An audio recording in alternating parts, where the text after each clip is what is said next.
دیکھیے تین پرابلمز ایسے ہیں انسانی تمدن کے جن کا کوئی حل انسان نہیں کر سکتا۔ سب سے پہلا مسئلہ اور سب سے پرانا مسئلہ، ابدی مسئلہ ہمیشہ سے ہے، جب سے انسان ہے، عورت اور مرد کے حقوق و اختیارات میں کیا تقسیم ہونی چاہیے۔ آپ کو معلوم ہے افراط و تفریط، یا تو عورت کو ملکیت بنا دیا گیا، جیسے بھیڑ بکری جو ہے آپ کے لیے کھوٹے سے باندھ رکھی ہے، ایسے ایک عورت بھی باندھی ہوئی ہے، وہ آپ کی ملکیت ہے، اس کے کوئی حقوق نہیں، اس کا کوئی لیگل سٹیٹس نہیں، اس کا کوئی تشخص نہیں، کوئی ہے ہی نہیں۔ یا وہ انتہا ہوگی، اور یا وہ انتہا ہے جو آج آ گئی ہے، بالکل مرد کے شانہ بشانہ، ساری تخلیقی مصلحتوں کو چھوڑا، ساری جو بھی انسان کی جو انیٹومیکل جو بھی ڈفرنسز ہیں ان کو چھوڑا، جو سائیکولوجیکل فرق ہے ان کی تخلیق میں، اس کو ایک جیسے برابر، نہیں قطعاً نہیں۔ ان دونوں کے درمیان کیا توازن ہے؟ یا وہ لونڈی بن گئی، بھیڑ بکری کی طرح کی ملکیت بن گئی، اس کا کوئی حق نہیں، اس کا کوئی لیگل سٹیٹس نہیں، اس کے والدین نے جہاں چاہا شادی کر دی، اس کی مرضی پوچھنے کا کوئی سوال ہی نہیں، جس کے چاہا حوالے کر دیا۔ وہ آج جو چل رہی ہے ونی کی رسم، وہ عورت کا کیا اختیار، اس کے اس بچیوں کا کیا اختیار ہے؟ وہ 1.5 سال کی ایک بچی بھی دے دی گئی ہے، انا للہ و انا الیہ راجعون، جو چاہے کرے۔ یہ تو ایک انتہا ہے۔ دوسری انتہا بالکل برابر، نتیجہ کیا نکلا ہے؟ بالکل برابر میں خاندانی نظام برباد ہو گیا، اس لیے کہ ایک ادارے کے 2 سربراہ برابر اختیار والے نہیں ہو سکتے۔ کسی محکمے کے 2 ڈائریکٹر ہو سکتے ہیں،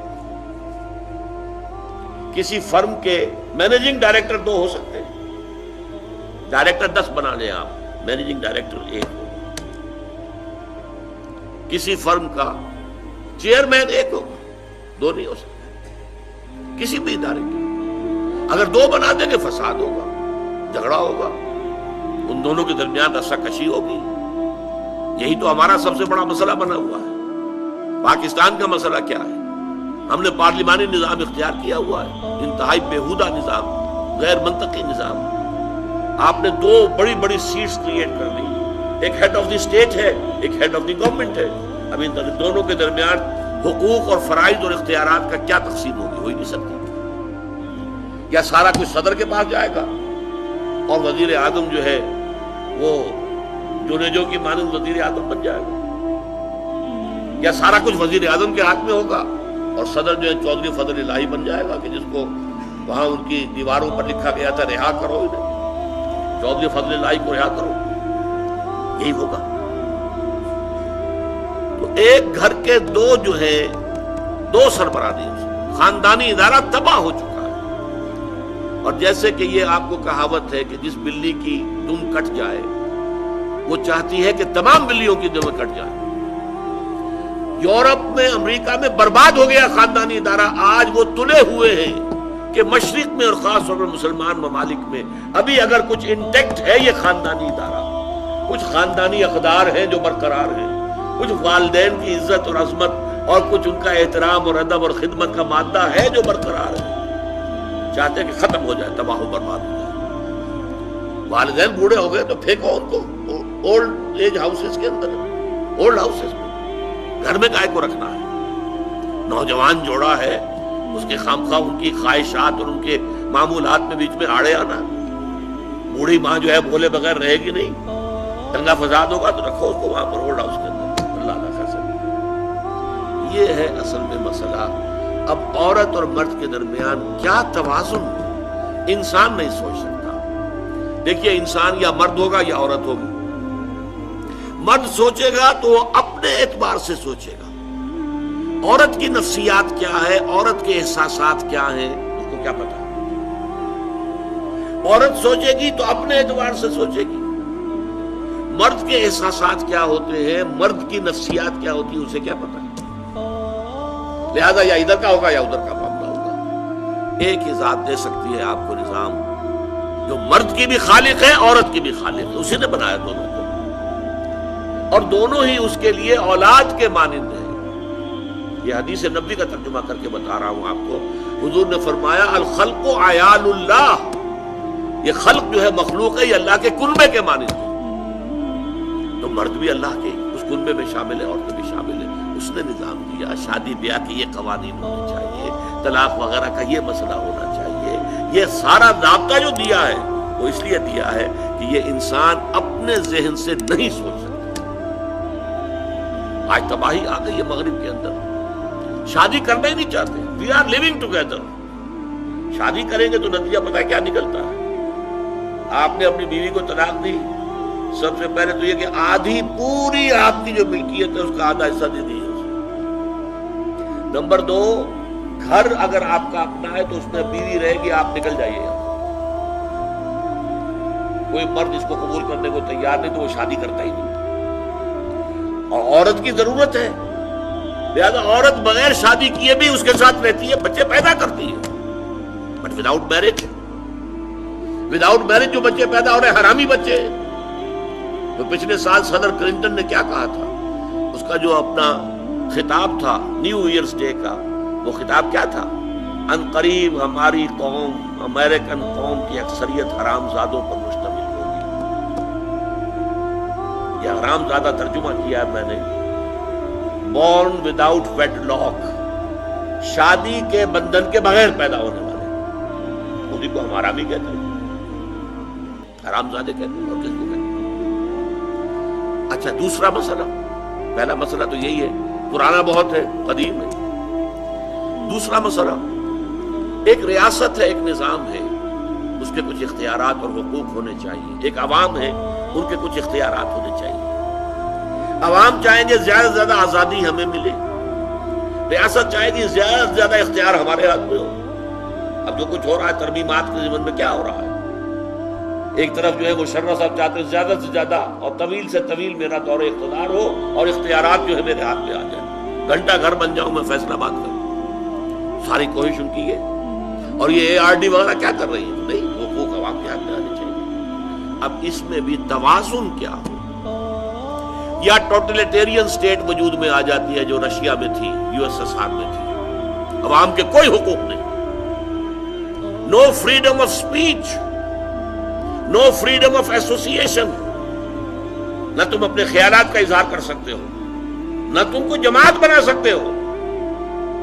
یہ نظام تھا، کام کرو، ویجز لو، بس اللہ لا خرچ اللہ، حیوانوں کی طرح پر کہ صرف راتب دے دیا جائے گا، باقی تمہیں کوئی تمہاری ایکسپریشن، کوئی اپنے خیالات کا اظہار، کوئی فریڈم آف ایسوسیشن نہیں۔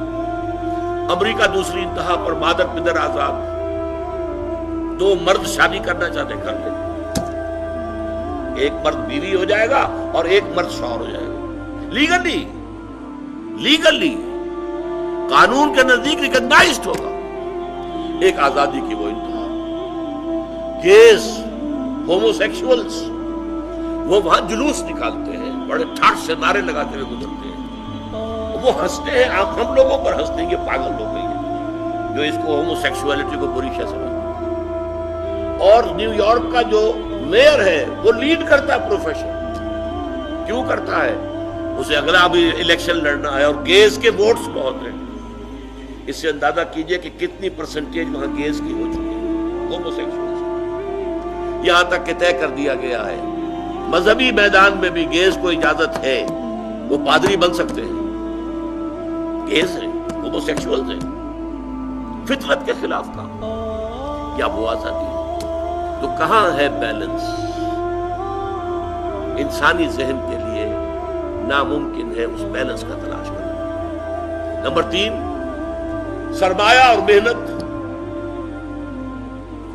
پروڈکشن جو بھی ہوتی ہے 2 چیزوں سے ہوگی۔ سرمایہ دار تھا، اس نے کارخانہ لگایا ہے، اتنے کروڑ روپے لگا دیے ہیں، یہ کیا ہے، وہ کیا ہے، یہ سرمایہ ہے، لیکن وہ کیا کر لے گا اکیلا؟ 10,000 آدمی کام کر رہا ہے، لیبر ہے۔ اب جو کچھ بھی بن رہا ہے، جو پروڈکٹ بن رہا ہے اور جو اس سے آمدنی ہو رہی ہے، اس میں دونوں کے حصہ ہے، لیبر کا بھی حصہ ہے اور سرمایہ کا بھی حصہ ہے، لیکن منافع میں کتنا حصہ سرمایہ کا ہوگا، کتنا لیبر کا ہوگا، کون طے کرے گا؟ یا تو سرمایہ داری بن جائے گی، سب میں تو آپ کو 10 روپے دے سکتا ہوں ڈیلی ویج، منظور ہے تو کام کیجئے ورنہ چاہیے دفع ہو جائے، اور بہت سے آپ کے بھائی موجود ہیں جو 10 روپے پر کام کرنے کے لیے تیار ہو جائیں گے۔ ساری دولت سمٹ کر جا رہی ہے کارخانے دار کے ہاتھ۔ کیپٹلزم جو کیپٹل ہے، جو سرمایہ ہے، اصل جو ہے دولت اسی کی طرف، روپے کو روپیہ کھینچتا ہے، پیسے کو پیسہ کھینچتا ہے۔ لہذا امریکہ میں آپ کو ایسے لوگ مل جائیں گے جنہیں اپنی دولت کا اندازہ نہیں ہے کہ کتنی دولت ان کے پاس ہے، بلینز آف ڈالر کا ایک ایک چیک لکھ سکتے ہیں، تو یہودی ہیں وہ۔ دوسری طرف امریکہ میں آپ کو گھیٹوز مل جائیں گے، گھیٹوز، اور ایک ہی جزیرہ ہے مینہٹن، وہ 11 میل لمبا ہے، چوڑائی کہیں 2-3 میل ہے، کہیں ذرا زیادہ ہے۔ اس کے ساؤتھ میں جہاں یہ 2 بڑی بلڈنگیں کھڑی تھی جو گرائی ہیں، جو بھی تھے دہشت گرد، یہاں پر یہ اس کا ریچسٹ حصہ ہے، پوری دنیا کی دولت یہاں جمع ہے، سارے بینک وہاں ہیں۔ اور اسی جزیرے کے شمالی علاقے کے اندر گھیٹوز ہیں، ایفرو امریکنز، کالے امریکی، یوں سمجھیے کہ سب ہیومن لیول پر رہ رہے ہیں، حیوانوں کی طرح زندگی گزار رہے ہیں۔ یہ ڈسپیرٹی نظر آ جائے گی۔ تو اب عدل و انصاف کی کیا شکل ہے؟ یا وہ ہے جو رشیا میں اور USSR میں تھا، یا یہ ہے جو امریکہ میں اور اس کے الائز کے اندر۔ یہ ہے وہ مسئلہ جہاں انسان ہاتھ جوڑ کر، گھٹنے ٹیک کر اللہ سے دعا کرنے پر مجبور ہے، اے اللہ تو نے مجھے فطرت سلیمہ بخشی، اے اللہ تو نے مجھے عقل سلیم سے نوازا، اے اللہ میں نے تجھے پہچان لیا کہ کل شکر اور کل ثنا کا مستحق تو ہی ہے، اے اللہ میں نے تجھے پہچان لیا کہ تو تمام جہانوں کا پروردگار اور مالک ہے، اے اللہ میں نے تجھے پہچان لیا جزا و سزا کے دن کا مالک و مختار مطلق تو ہے، اے اللہ میں نے طے کر لیا ہے تیری ہی بندگی کرتا ہوں اور کروں گا، اور تو ہی سے مدد چاہتا رہوں گا، لیکن اے اللہ میں مجبور ہوں، میری عقل جو ہے میرا ساتھ نہیں دیتی، کروں کیا، چلوں کس راستے پر، کون سے راستے پر؟ یہ عملی حصہ ہے دین کا، وہ سارا تھا فکری، نظری، ایمانی حصہ، الحمدللہ رب العالمین الرحمن الرحیم مالک یوم الدین، یہ کیا ہے؟ یہ ایمانی، فکری، نظریاتی حصہ ہے۔ عملی حصہ کیا؟ اہدنا الصراط المستقیم، ہمیں سیدھے راستے کی ہدایت بخش، صراط الذین انعمت علیہم، راستہ ان کا جن پر تیرا انعام ہوا، تیرے پسندیدہ بندے جو ہوئے، غیر المغضوب علیہم، جو مغضوب علیہم نہیں ہوئے، ان پر تیرا غضب نہیں آیا، غصہ نہیں آیا، ولا الضالین، اور نہ ہی وہ سیدھے راستے سے بٹ گئے۔ یہ ہے سورہ فاتحہ کا مقام۔ گویا کہ اصل میں یہاں پر قرآن مجید، اس کے اصل مخاطب کون ہے؟ وہ سلیم الفطرت لوگ، وہ سلیم العقل لوگ، جنہیں قرآن کہیں کہتا ہے الذین یعقلون، کہیں کہتا ہے الذین یفقہون، کہیں کہتا ہے اولو الالباب، ہوش مند لوگ۔ یہ وہ لوگ ہیں کہ قرآن مجید اصل میں ان سے مخاطب ہے، اور وہ خود سفر طے کر کے اللہ کی ذات تک، معرفت خداوندی تک تو پہنچ گئے ہیں، لیکن اب عملی زندگی کے اندر رہنمائی کے لیے درخواست کر رہے ہیں، اہدنا الصراط المستقیم صراط الذین انعمت علیہم غیر المغضوب علیہم ولا الضالین۔